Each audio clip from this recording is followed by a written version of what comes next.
Hello everyone and welcome back to the channel. तो आज की वीडियो हम लोग पढ़ने वाले हैं क्लास 10 का chapter capital and the revenue expenditure और इनकम, और ये इस चैप्टर का पार्ट सेकंड वीडियो है। क्लियर है? बहुत जल्दी आएगा ना वीडियो। तो आज की वीडियो हम लोग पढ़ने वाले, हमारा इसमें पहला टॉपिक है that's a deferred revenue system. Actually में ये क्या होता है? अभी तक हम लोगों ने यहाँ पे पढ़ा था कैपिटल एक्सपेंडिचर पढ़ा है और रेवेन्यू एक्सपेंडिचर पढ़ा है। आई होप कि जो पिछली वीडियो थी हमारी, जो पार्ट 1 वीडियो थी, उसमें आपको बहुत ही अच्छे से समझ में आया कि इन दोनों में डिफरेंसेस क्या क्या हैं। ठीक है, आपको याद होगा कि उस वीडियो में हम लोगों ने 4 पॉइंट्स को हमने डिस्कस किया हुआ था, जिसमें कि हम लोगों ने सिर्फ पहला पॉइंट उस वीडियो में हमने कवर किया था, और बाकी के जो 3 पॉइंट्स हैं वो हम लोग आज यहाँ पे कवर करने वाले हैं इस वीडियो में। ठीक है, तो वो कवर करें तो इससे सबसे पहला हमारा जो आज का जो टॉपिक है वो है meaning of deferred revenue expenditure. Okay, अगर हम लोग यहाँ पे बात करें कि what is the revenue expenditure, आप लोग को मालूम है जो हमारे जो डे टू डे जो एक्सपेंसेस वगैरह होते हैं, जो शॉर्ट टर्म के जो एक्सपेंसेस होते हैं, उनको हम लोग बोलते हैं रेवेन्यू एक्सपेंडिचर। ठीक है, यहाँ पे एक वर्ड जुड़ गया डिफर्ड। डिफर्ड रेवेन्यू एक्सपेंडिचर क्या होता है? सीधी सी आसान भाषा में समझते हैं।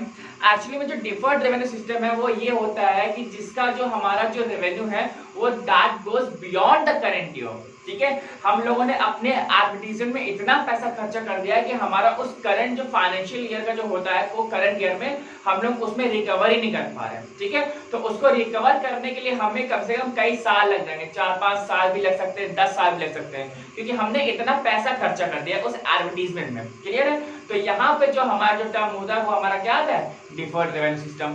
Clear?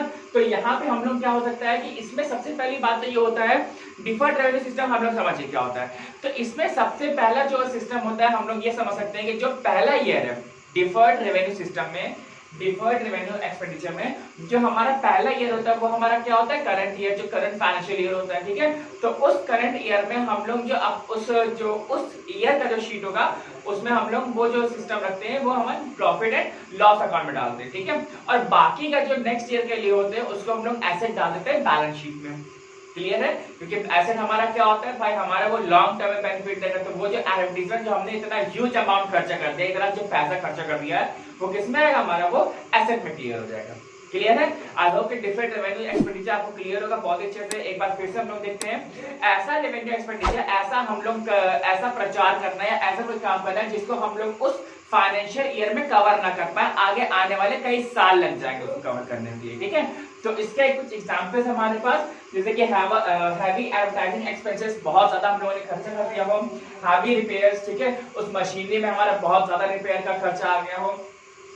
Expenses incurred to the remove the business to a more convenient place. ठीक है, एक जगह से दूसरी जगह हम लोग जब उस बिजनेस को ट्रांसफर कर रहे हैं या एक प्लेस से दूसरी जगह पे, जैसे कि हमारा हो सकता है, जैसे कि आपका उसका सुना होगा टाटा नैनो का। ठीक है, बंगाल से उठा के उसने शिफ्ट किया था, अपना पूरा प्लांट उठा के शिफ्ट किया था। क्लियर है? रिसर्च एक्सपेंसेस, ठीक है, रिसर्च एक्सपेंसेस हमारे जो दुनिया में वगैरह चलते रहते हैं, these are the deferred revenue expenditure. Clear है? आई होप कि आपको ये जो डिफर्ड रेवेन्यू एक्सपेंडिचर वो क्लियर होगा। तो आगे बढ़ते हैं, हमारे पास नेक्स्ट टॉपिक है meaning of the capital receipts. Capital receipts क्या होता है? रिसीट्स, देखिए कैपिटल मतलब ये होता है जहां पे भी कैपिटल आ गया, तो आप ये हमेशा समझिए कि मोस्ट ऑफ द टाइम उस कैपिटल के साथ आपका एक टर्म जुड़ा होता है, that is the non recurring in nature. ठीक है, so capital receipts are always non recurring in nature. और होता क्या है, जैसे कि कभी कभी additional funds from the owners, उससे और पैसा करवा लिया। ठीक है, जो loan raised by the firms, और कभी कभी ऐसा भी होता है कि जो मनी जो होता है हम लोग उसको गैदर करते हैं by selling off the fixed assets. Clear है? So these are the receipts which used to create the liabilities. Okay, liability से क्रिएट करती है and they do the reduction in the fixed assets. जो भी हमारी company का कोई भी जब फिक्स्ड एसेट, लैंड हो गया, मशीनरी हो गया, अगर हम उसको बेचेंगे तो क्या होगा? हमारा जो एसेट होगा उस कंपनी का वो कम होगा। क्लियर है? And these are the receipts which used to shown in the liability side in the balance sheet। और बैलेंस शीट पे हम लोग क्या करते हैं? लायबिलिटी साइड की तरफ हम लोग उसको रखते हैं। क्लियर है? तो आइए कुछ एग्जांपल देख लेते हैं। Some of the few examples are amount received by the way of the loans. Capital raise by an issue of the shares and the debentures, ठीक है, शेयर एंड डिबेंचर्स वगैरह होता है तो उसको जब हम लोग इशू कर देते हैं तो हमको वहां से पैसा मिलता है। क्लियर है? देखिए पैसा लाने के लिए फर्म में या बिजनेस में हमारे बहुत सारे तरीके होते हैं, ठीक है। अगर आप लोग जैसे आपको मालूम होगा कि जो शेयर्स होते हैं फिर डिवेंचर्स वगैरह भी हो जाते हैं, जैसे होता है ना कि भाई किसी कंपनी के पास इतने पैसे कैसे आते हैं, तो होता क्या है हर एक जितने भी जो शेयर होल्डर होता है उसको वो मालिक बन जाता है। क्लियर है? आई होप ये टॉपिक आपको क्लियर होगा। सो नेक्स्ट टॉपिक हमारे पास the meaning of the revenue receipts, ठीक है। अब हम लोग यहाँ बात करने वाले हैं कि रेवेन्यू रिसीट्स का मतलब क्या होता है। अगर हम लोग वहां पे सिंपल से पहली बात करें तो रेवेन्यू आ गए, तो रेवेन्यू में भी हमारा जो मैक्सिमम टाइम होता है तो हमारा यहाँ पे क्या वर्ड आता है, रिकरिंग इन नेचर। क्या आता है? Recurring in nature. तो होता क्या है, this the revenue receives is usually obtain in the normal course of the time. जो बिजनेस जो हमारा चल रहा होता है, जो नॉर्मल जो बिजनेस होता है उस हिसाब से वो हम लोग को मिलता है। और इसके आप कुछ एग्जांपल्स ऐसे समझ सकते हैं कि जो sales proceed of the goods and services वगैरह हो गया, आपका इंटरेस्ट रिसीव्ड हो गया, डिविडेंड रिसीव्ड हो गया एंड आपका रेंट रिसीव्ड हो जाएगा। So these are the some of the few examples, ठीक है। I am just referring from the book.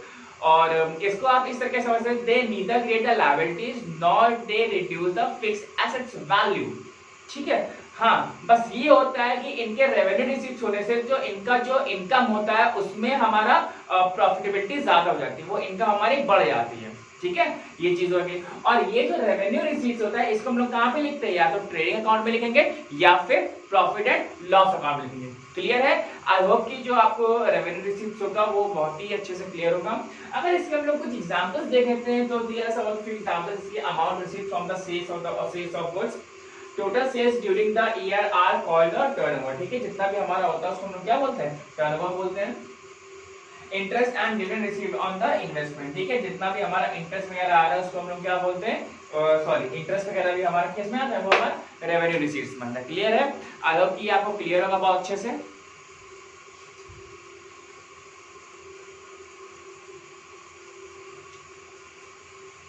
हमारा नेक्स्ट टॉपिक है कैपिटल लॉस, ठीक है। कैपिटल लॉस एक्चुअली में क्या होता है, अब हम लोग एक चीज कहना चाहूंगा कि आगे बढ़ने से पहले कि इस चैप्टर में आपके पास इलस्ट्रेशंस बहुत सारा है, ठीक है। तो आप इलस्ट्रेशंस देख लीजिएगा, क्वेश्चंस पढ़िएगा, उसके जो सॉल्यूशंस दिए हुए हैं वो आंसर पढ़िएगा। यार सिंपल बात करें ना तो क्लास 5 की इंग्लिश लिखी हुई है उसमें इलस्ट्रेशंस में, ठीक है।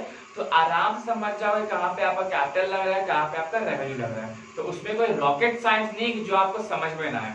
क्लियर है? सीधे आते हैं टॉपिक पे।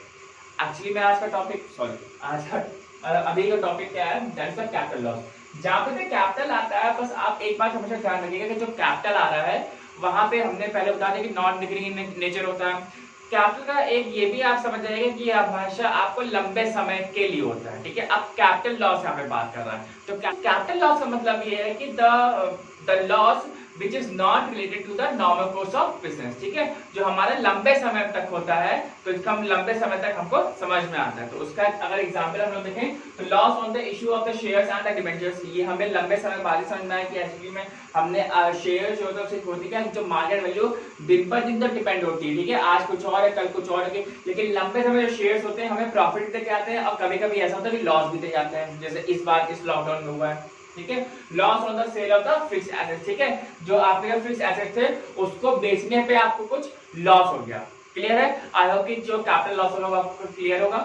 अब हम लोग बात करते हैं हमारा रेवेन्यू लॉस क्या है। रेवेन्यू लॉस का मतलब ये है कि जो लॉस हमारा जो नॉर्मल जो कोर्स ऑफ बिजनेस जो हमारा बिजनेस चल रहा है उसमें ही हो जाए तो उसको हम लोग क्या बोलते हैं, रेवेन्यू लॉस। क्लियर है? तो इसके अगर हम लोग एग्जांपल देखें तो bad debts, loss of the stock by the theft of the fire, ठीक है। आग लग गई, चोरी वगैरह हो गया तो हमारा क्या जो बिजनेस चल रहा था चोरी हो गया, उसमें आग लग गई तो उसमें क्या करें, तो ये हमारा क्या हो जाएगा, रेवेन्यू लॉस। क्लियर है? तो नेक्स्ट टॉपिक हमारे पास capital profit and the revenue profit, ठीक है। तो एक एक करके समझते हैं क्या होता है कैपिटल प्रॉफिट। क्या होता है कैपिटल का मतलब ही क्या होता है, कोई भी चीज जैसे कि हमारा प्रॉफिट कहाँ से आ रहा है, अगर हम लोग इसको ऐसे समझ सकते हैं, जो कैपिटल प्रॉफिट होता है that is used to gather when the sale of the assets, fixed assets, ठीक है। किसी भी अगर हम लोग फिक्स्ड एसेट्स को बेचते हैं and in the connection with the shares and the debentures, ठीक है। तो वहां पे जो शेयर्स का जो प्रीमियम वैल्यू होता है वो हमारा क्या होता है, एक्चुअल प्रॉफिट होता है। हम लोग एक एग्जांपल समझ सकते हैं, जैसे मान लीजिए कि आपके पास 100 शेयर्स है, मान हम एक ही शेयर मानते हैं, मोटा मोटा एग्जांपल लेते हैं एक शेयर। जो 1 शेयर है हमारे पास, 1 शेयर ठीक। वन शेयर जो है उसकी जो फेस वैल्यू है हमारे पास क्या है, उसकी फेस वैल्यू, उसकी जो मार्केट में जो जो फेस वैल्यू है हमारे पास उसकी कितनी है, हम कह रहे हैं भाई 100 रुपए।